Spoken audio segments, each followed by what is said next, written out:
हमारे यहाँ तो शास्त्र यहाँ तक कहता है गर्भवती नारी का जब गर्भ रहता है और उस समय पर गर्भ में जब संतान रहती है और ग्रहण, चंद्र ग्रहण हो चाहे सूर्य ग्रहण हो, ग्रहण अगर पड़ता है तो परिवार में शास्त्रों में ऐसा वर्णन आता है कि गेरू, गेरू मतलब लाल चंदन। कौन सा चंदन? जम के बोलो जरा। लाल चंदन। ये गेरू तो बाद में आप लोगों ने उधर पे लगाना चालू करा, पर नियम ये है कि गर्भ में अगर बच्चा रहता है तो ग्रहण पड़ता है, चंद्र ग्रहण पड़े, सूर्य ग्रहण पड़े, तो जो नारी का गर्भ रहता है, भले वो 3 महीने का हो, 2 महीने का हो, 1 महीने का हो, 8 महीने का हो, 9 महीने का हो, 10 महीने का, नारी का अगर गर्भ है तो बुजुर्ग लोग भी कहते हैं, उनको ये भले नहीं मालूम होगा कि क्यों गेरू लगाते। गेरू नहीं, लाल चंदन की 3 रेखा नारी को अपने पेट पर खींच लेना चाहिए।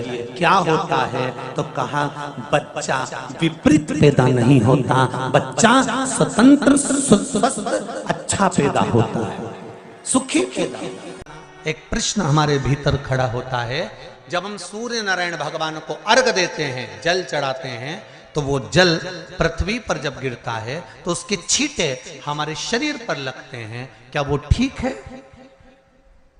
क्या वो श्रेष्ठ है?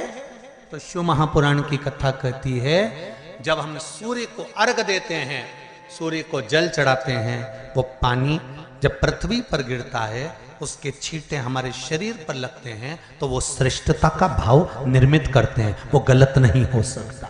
कारण अब वो भी समझ लीजिए।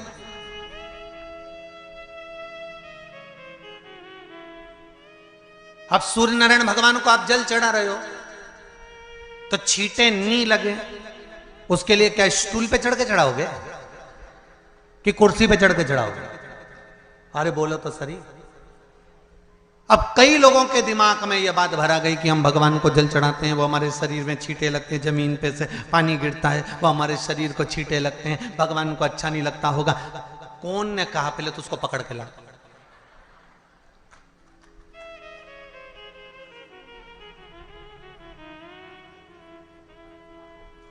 क्योंकि मेरे राम जी महाराज, मेरे भगवान कृष्ण,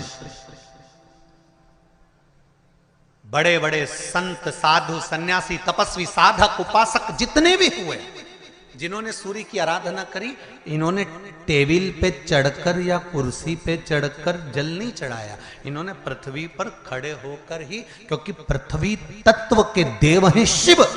जब हम मृत्यु लोक पर खड़े होकर, पृथ्वी पर खड़े होकर भगवान शंकर का भाग पृथ्वी तत्व को धारण कर कर जल को हाथ में लेकर जब समर्पित करते हैं, और जो जल नीचे गिरता है वो शरीर पर अगर लगता है तो हमको उसका आशीर्वाद ही प्राप्त होता है, दोष नहीं लगता। पर लोगों ने इसको विपरीत कर दिया। कि कौन ने विपरीत करा? कई लोगों ने इसको विपरीत कर दिया। कौन ने विपरीत करा? तो जो दूसरे धर्म के लोग होते हैं, जिनको हिंदू धर्म से नफरत होती है और जो हिंदू धर्म की पूजन, सेवा, अर्चना को समाप्त करना चाहते हैं, वो धीरे धीरे धीरे धीरे कहने लगे कि सूर्य को जल चढ़ाओगे तो शरीर में लगेगा, शरीर में लगेगा तो दोष लगेगा। इसको कह कहकर घर घर में सूर्य को जल चढ़ाना लोगों ने बंद कर दिया कि आप जल चढ़ाएंगे तो दोष लगेगा, शरीर पे छींटा लगेगा, शरीर को ऐसा लगेगा।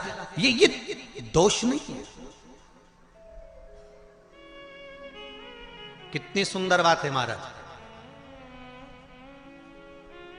सूर्य नारायण भगवान को जब जल चढ़ाया जाता है, हाथ सिर से 8 इंच की दूरी पर होना चाहिए। जम के बोलिए, सिर से कितना ऊंचा होना चाहिए? 8 इंच ऊपर अपना हाथ होना चाहिए मस्तक से सूर्य को जल चढ़ाते समय। और ना चांदी का, ना स्टील का, ना लोहे का, ना प्लास्टिक का, ना कांच का, ना सोने का कोई बर्तन, ना कांसे का, ना एल्युमिनियम का, ना पीतल का, केवल एक पात्र होना चाहिए, वो है तांबे का। काय का पात्र होना चाहिए? तांबे का पात्र।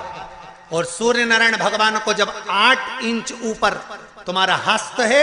और जब हम सूर्य को जल चढ़ा रहे हैं, कैसे जल चढ़ाना है वो भी समझ लीजिए। अगर कोई कैंसर का मरीज है, जिसके चेस्ट में कैंसर आ गया हो, लेफ्ट में राइट में कहीं पर कैंसर आ गया हो, या कोई गठान आ गई हो, तो महाराज आप जल चढ़ाते समय उस जल की धार को सूर्य भगवान को जब चढ़ा रहे हो तो धार आपकी गठान की ओर जाना चाहिए, जिससे सूर्य की किरण उस जल में से आपके उस स्थान पर पड़े, उस जगह पर पड़े जहां पर गठान है। महाराज आप लगातार जल तो चढ़ाना चालू करो, अच्छे अच्छे डॉक्टर फेल हो जाएंगे और कह देंगे गठान ठीक हो गई। आपका लीवर और किडनी गड़बड़ कर रहा है, आप प्रतिदिन आपका स्वास्थ्य गड़बड़ रहता है, आप प्रतिदिन ये ज्योतिष शास्त्र के अंतर्गत, रत्न शास्त्र के अंतर्गत, ये रत्न शास्त्र, ज्योतिष शास्त्र, रंग शास्त्र जो हमारे यहाँ है, रंगों के हिसाब से ये जितने रत्न होते हैं, माणिक हुआ, मोती हुआ, नीलम हुआ, मूंगा हुआ, पुखराज हुआ, ये क्यों कहते हैं ये पीला है, ये सफेद है, ये नीला है, ये लाल